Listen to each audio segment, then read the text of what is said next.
What's going on, everyone? Welcome back to the channel. So we get to finally talk about a specific brand of Samsung phones that I've only recently compared, and I never made full reviews of any of these. And we're going to start off with the Samsung Galaxy A10. Now, what's really cool about this device is it's one of Samsung's budget phone series. A long time ago, I reviewed the Samsung Galaxy A50. I think that's what it was called, and it was supposed to be like a budget phone kind of ish, but it really wasn't even that budgety. And that was like the A50 Alpha or something like that. I don't really remember the name. Maybe it was the A7. I don't remember because I have the new A50. Dude, I don't remember anymore. But I reviewed one of those phones, and now it's kind of funny I'm reviewing them again, but a whole different series of them. So the Galaxy A10 actually came out in February of 2019. So it's a little old now. It's not extremely old, but it's like about a year, which isn't that old at all. But I will say how that could be a disadvantage and how these phones might age a little bit differently, which I'll get into in a second. Now, looking on the front, we can see it has a 6.2-inch IPS panel. The resolution of this panel is 720 by 1520, and what's really cool about the panel is that for a budget phone like this,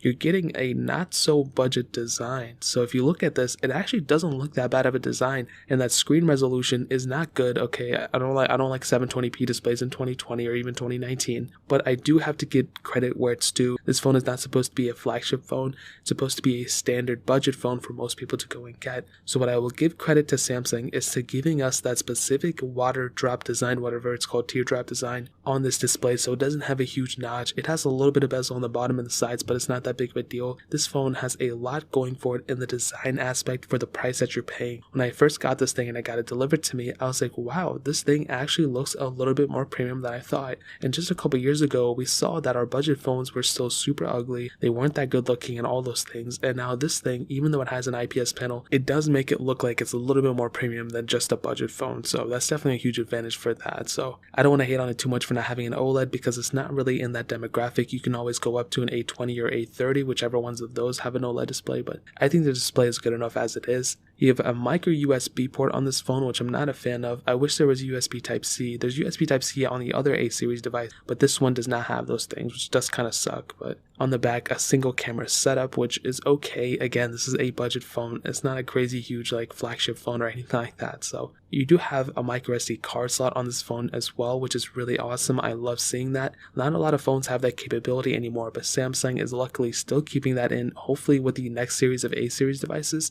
they keep those devices with those micro SD card slots as well. That'd be really, really cool. And in terms of the outside, that really pretty much covers it. Whenever I hold this phone in the hand or anything, it still feels like a pretty decent phone. Like I said, it's not supposed to be a budget phone. It's supposed to be your standard, okay, this is a phone from Walmart or phone from Best Buy. It was the cheapest one there. Let's go ahead and buy it for the kid or buy it for whoever. It's supposed to be a budget phone. So that really pretty much covers it up in terms of the outside. Now let's get onto the software. So this is one of those things that might be a disadvantage for a few of you. So I'm not going to sit here and say it's a bad thing because it's really a good thing. First of all, this thing started off with Android Pie.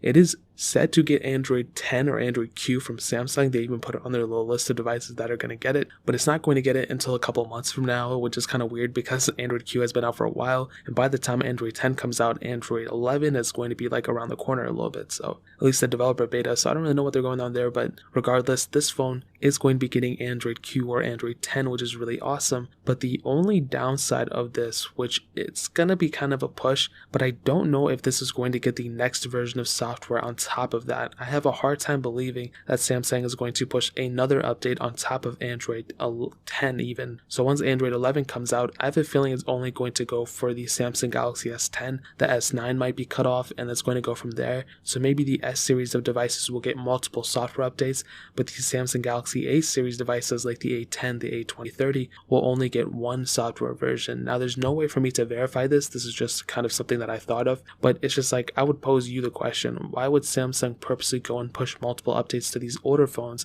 which would then kind of be in competition to the newer flagships, because nobody's ever going to buy the newer flagships if, the budget phones can do pretty much the same things as the newer ones can. So in my opinion, I think Samsung might end it at Android 10. Again, I have no way to verify this, but if I had to say it, that might be the case. So hopefully that's not some sad news to you. You could probably find a root in custom ROM for it.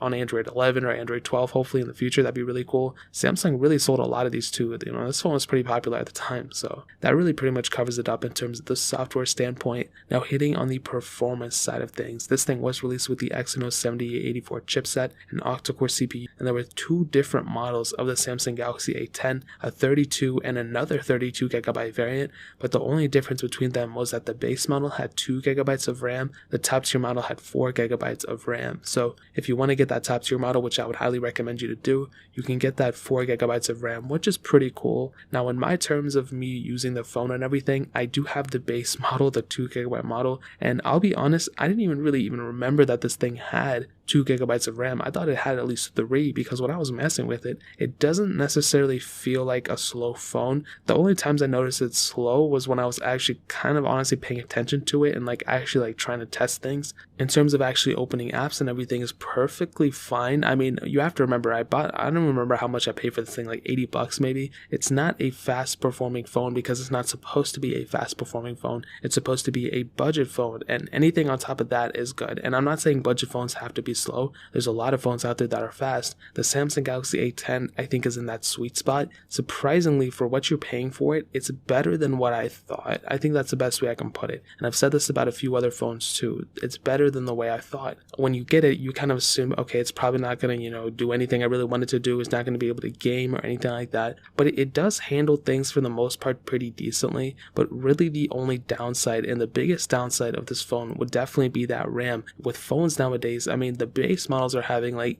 6 to 8 gigabytes of RAM for the base bottom tier model. Look at the S10e. With phones like back in the day, it was probably at like even like 3 or 4. The Galaxy S8 started off with 4, you know what I mean? Even the S7 had 3, and I think the S6 had 3 as well. The S5 had 2. So this phone has the same amount of RAM as the Galaxy S5, which is kind of a crazy thing to say, and that's a really huge downside. It doesn't really matter like how fast the RAM is or whatever the case is. This thing has a small amount of RAM, which really doesn't go well with the future ability of this device. It probably won't last as long as you might think. If you get this phone now, you might not be able to use it that long because you might be sick and tired of the performance. So what I'll tell you is that yes, the phone's performance is okay, but that's currently, once it's done, maybe in like a couple months getting software support or something, you might have a different story. You might not want to use it anymore, which I wouldn't blame you, but that is something you're going to have to keep in mind. I don't think it's a deal breaker or anything, especially if you're looking for a budget phone, but for how this phone is priced right now, you can probably get a comparable phone on Amazon for pretty cheap or around the same price that's older. So that's a huge thing to keep in mind right there. So in terms of performance, that pretty much covers it. Now, hitting on the cameras, this thing was released with a 13 megapixel camera, a single camera on the back, and a 5 megapixel camera on the front. Now, what I can tell you about this camera is that at least the front camera is good enough. I would say, it is bad, but it's not like horrible, so I'll give it that. But that back camera can only shoot 1080p videos, but it's funny because that UI of the camera looks exactly the same as like the Galaxy S8s and Galaxy S10s, so it kind of threw me off because it wasn't really as good as it. I mean, it's an okay sensor, but don't be expecting to get like S10 quality photos because that is not the case. The biggest downside of this camera though, first of all, it cannot shoot 4K videos, and it can't even do 1080p at 60 frames as far as I know. But the biggest downside is the amount of camera sensors you have on this device. Like I've stated, in this day and age, you really have to have at least like 2 camera sensors to be up top to compare to like all these other phones that are coming out, because all these phones have multiple camera sensors. Even the Pixel line, which they waited so long to put it in digital camera sensor in it, but even that phone has an extra camera sensor or 2. And with phones like the Samsung Galaxy A10, you don't necessarily have that capability, so that's really going to make it feel older than it really is. When I picked it up, I was like, man, this phone, I mean, it looks newer, but the camera sensor kind of throws me off because it's an older type of camera sensor. So it's not a deal breaker, it's not a crazy thing, but that's an extremely important thing to know. That is one thing you have to keep in mind when you're going to look for something like this. So if you're picking up an A10, just know the camera is definitely average or a little bit below average for sure. So that kind of covers it up in terms of the camera standpoint. Now, ending it off with the battery life. Now in 2020, this battery life is actually really decent, okay? And it is a 3400 milliamp hour battery. You can probably still buy these things new, so it probably hasn't degraded that much in the box. I did buy mine used, but I don't think mine degraded that much. But this battery life is definitely one of its biggest assets for sure. So first of all, it's a 3400 milliamp hour battery. I think it's the same size as the Galaxy S10, and that's actually a very decently sized battery life for this phone. You have to keep in mind, I mean, this thing is not supposed to be like the biggest like powerful phone. It doesn't have like a 1440p display. It has a 720p display, and it's not that powerful. And even though the display is kind of big, it's not a high resolution panel, and it doesn't really have those many pixels to push. So that is a huge advantage for the battery life. It saves a lot of power, and the battery life is definitely one of its main advantages. It's one of its biggest assets for sure. And even now in 2020, I mean, this battery life is really, really good. And to kind of answer the question and to sum up the video, is the Samsung Galaxy A10 still worth it in 2020? What I can tell you is I do think the Samsung Galaxy A10 is worth it to some people. Whoever wants to buy a brand new budget phone, this is really one of your main choices. You don't really have too many choices in the brand new market that's as wide ranging as this. I mean, you can pick this thing up at Walmart, at probably so many other stores, Best Buy, all these different stores. Whereas if you really want to look for a Galaxy S8 or something, you can't look for those in the stores that often. But if I were you, I would probably at least pick up a Galaxy S9 or even a Galaxy S8.